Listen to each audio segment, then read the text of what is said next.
The night I gave birth was supposed to be the night I finally felt alive. Instead, it was the night they buried me under a lie. I remember the hospital lights, pale, sharp, cold. The doctor's voice blurred into a hum after hours of labor. I heard my baby's cry once, just once. Then silence. The nurse looked at my parents.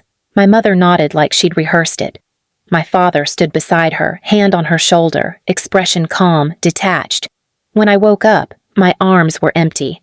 A nurse came in quietly, eyes down. "I'm sorry," she whispered. "There were complications." "What do you mean?" My throat burned. He was crying. I heard him cry. "Please subscribe to our channel and tell us in comments from where are you watching this video." She didn't answer. She just turned away, pressing her lips together like she was swallowing something she couldn't say. Then my mother walked in. Her perfume hit before her words did. "It's over," she said flatly. "The baby didn't make it." I stared at her face, searching for grief, for any trace of the woman who used to sing to me as a child. But there was nothing. Her tone was steady, businesslike. My father stood behind her with his arms crossed. "I want to see him," I whispered. Mom's eyes hardened. "They already took care of it. You don't need to see that." "They?" "The hospital," she said. "It's better this way. You're young. You'll move on." I tried to sit up, but my body betrayed me. Every muscle screamed. I collapsed back against the pillow, sobbing. My father leaned closer and said, "You need rest. Stop making a scene." That's what they always said when something terrible happened. Stop making a scene. They signed the papers for my discharge before I could walk. I left the hospital 2 days later with an empty stroller and a death certificate I couldn't bear to look at. For weeks, I couldn't leave my room. My mom told everyone I was recovering from trauma. She kept my phone, saying I didn't need contact with anyone. My sister, Emily, came by once. She hugged me awkwardly, then whispered, "Mom says it's for the best. You weren't ready." I remember her perfume, the same as my mother's, sweet and fake. A year passed, then 2. Emily married a man named Kevin, the kind of man my parents worshipped. Wealthy, polite, stable. They hosted a small gathering after their first anniversary. Mom insisted I come. "You need to rejoin the world," she said. I didn't want to go, but something inside me, the hollow space where my son's name used to be, pushed me forward. When I walked into their house, I froze. There, by the fireplace, stood a toddler with dark curls and hazel eyes. My eyes. He was playing with wooden blocks. Emily laughed when he dropped one, saying, "Careful, sweetheart." Mom swooped in and picked him up, pressing her face against his cheek. "My handsome little man," she cooed. The room blurred. The sound faded. My heart slammed so hard I thought I'd pass out. I walked closer, every step a weight. "What's his name?" I asked. Emily hesitated. "Eli." My knees nearly buckled. That was the name I had chosen, the name I whispered in that delivery room before they told me he was gone. I couldn't speak. My father appeared behind me, voice calm as ever. "Don't start this again," he said quietly. "He's theirs now." Theirs. The word sliced through me. I turned to my mother, my voice barely holding together. "You said he died." She smiled faintly, brushing the child's hair from his forehead. "He did. For you."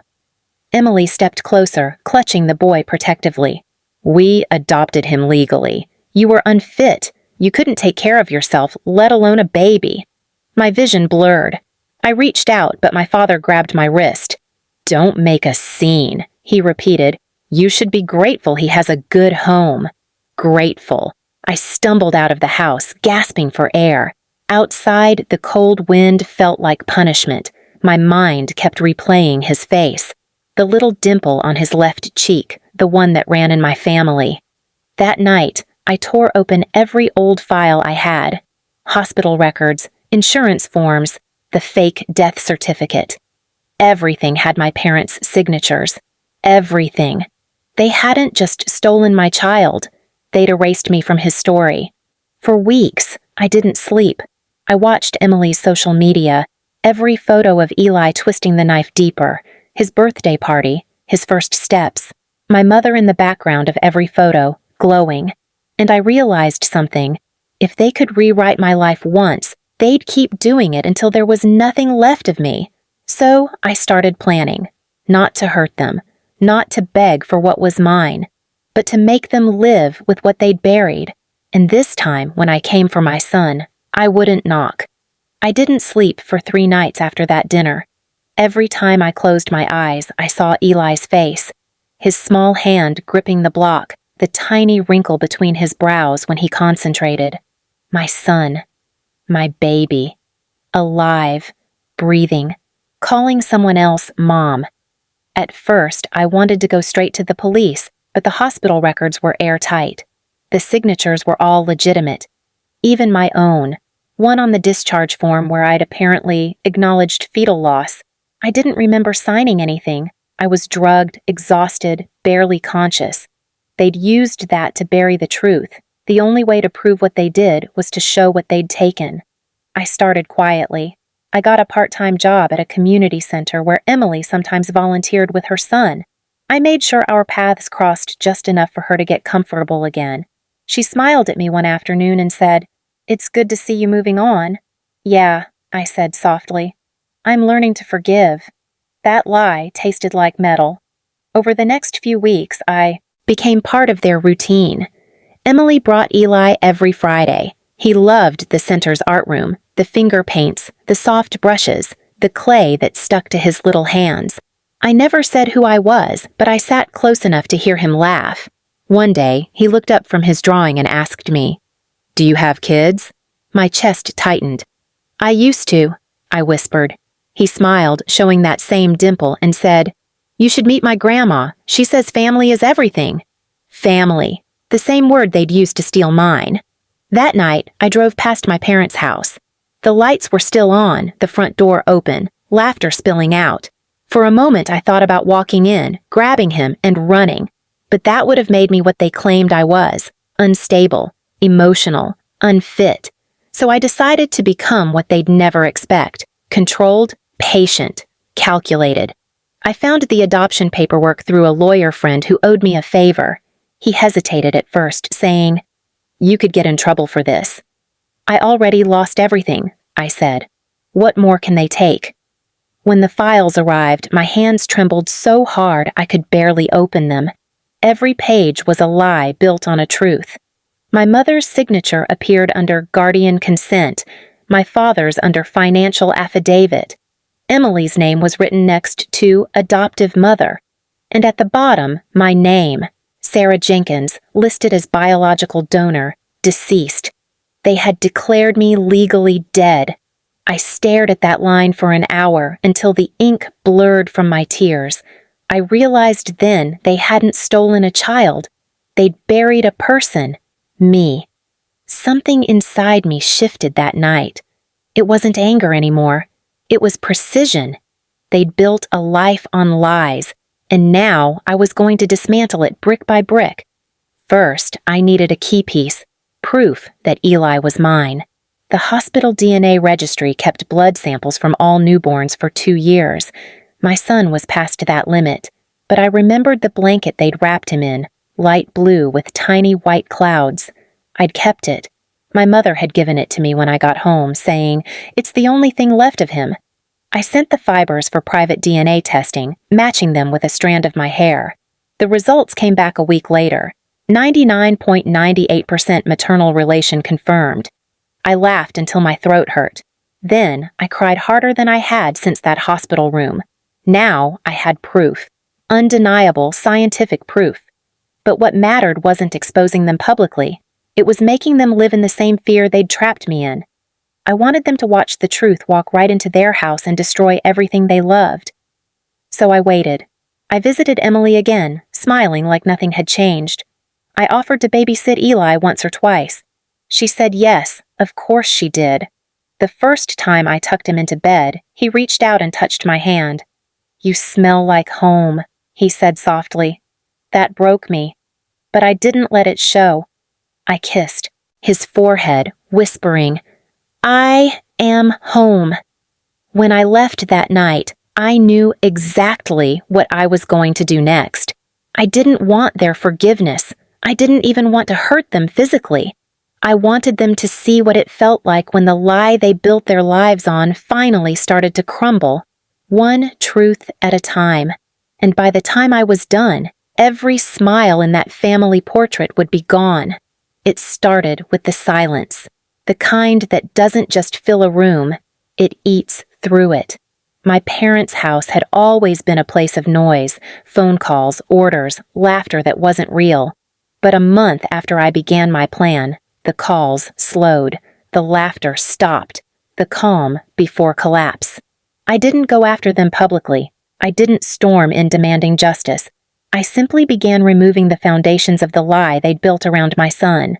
First, I sent an anonymous tip to the state adoption board. It included Emily's adoption documents and my supposed death certificate. 2 weeks later, investigators called her in for questioning. She tried to act confused, crying, playing the victim, but the cracks began to show. Then, I requested my own medical records from the hospital through a legal mediator. The file came sealed and heavy. When I opened it, the truth was clearer than ever. My mother had paid off a nurse to falsify my death report. The nurse's signature had been quietly removed months later, but the record of the transaction remained, a trail they thought no one would follow. I sent copies of everything, every signature, every receipt to my parents' attorney, the same man who once helped them finalize the adoption. He didn't respond. But 2 days later, my father showed up at my door. He didn't knock gently. He banged. When I opened it, he looked older. His eyes were bloodshot, his tie half undone. "You don't know what you're doing," he said. "I know exactly what I'm doing." He stepped closer, his voice dropping. "You'll ruin this family." "There's no family left to ruin." He exhaled, shaking his head. "We did what was best for you. You were a mess. You couldn't raise a child." I stared at him. "You mean I couldn't raise him your way? You couldn't stand the idea that something I made could exist without your control?"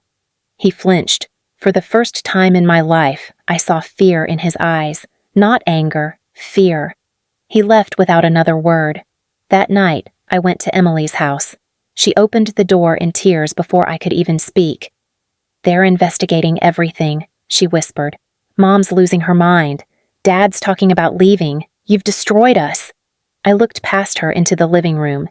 Eli was sitting on the floor with his toys. He looked up at me, smiling. "Hi," he said. It broke something in me. I knelt down, meeting his eyes. "Hi, sweetheart." Emily crossed her arms. "He doesn't know who you are." I looked at her. "Not yet." She started shaking her head. "You're not taking him." "I'm not," I said softly. "You'll give him to me." She frowned, confused. "Why would I?" "Because deep down, you know you were part of something wrong. You were the pretty surface that hid the rot. And now, it's showing." Her lip trembled. "Mom said—" "Mom lied," I interrupted, "like she always does. You just believed her because it was easier." She didn't answer. I handed her an envelope. "Open it when I'm gone." Inside was the DNA test, the proof. That night, I received a message from her. "I can't sleep. Every time he calls me Mom, it feels wrong." By morning, she called the investigator herself. Within weeks, the entire story surfaced, quietly but powerfully. No screaming headlines, no courtroom spectacle. Just paperwork, hearings, silent exchanges of truth. My parents lost everything, their legal rights, their standing in the community, their illusion of being good people. I didn't press charges. I didn't want them jailed. I wanted them to live in the emptiness they built. Emily moved out of their house and called me one afternoon. "He asks about you," she said. "He said you smell like home again." I cried harder than I ever had. We met in a neutral space, an open park with fading sunlight. When Eli saw me, he ran up and hugged my leg like he'd been waiting all his life. I knelt down and held him tight, breathing in the warmth I'd missed for 2 years. He didn't need explanations. Children don't care about paperwork or lies. They know truth when they feel it. That night, I tucked him into bed in my small apartment. He fell asleep instantly, clutching the same blanket I'd kept all these years. The one they said was all I had left of him. I sat beside him for a long time, just listening to him breathe. It was the sound of something that had never died, just been hidden. My phone buzzed around midnight, a message from an unknown number. Was it worth it? I didn't reply. I didn't need to. A week later, I heard the house was sold. My parents moved out of town quietly. No farewell, no address left behind. They vanished into the kind of silence they once forced on me. Sometimes, late at night, I wonder if they ever drive past a playground and think of what they lost. If they ever realize they buried a daughter and raised a stranger instead. But then I look at Eli sleeping peacefully, his small hand curled around mine, and the wondering stops. I didn't just take back my son. I took back my life, my name, and my truth. They once said he died at birth. Now, every morning, I hear his laughter echo through the walls, and that's how I know their lies finally died instead.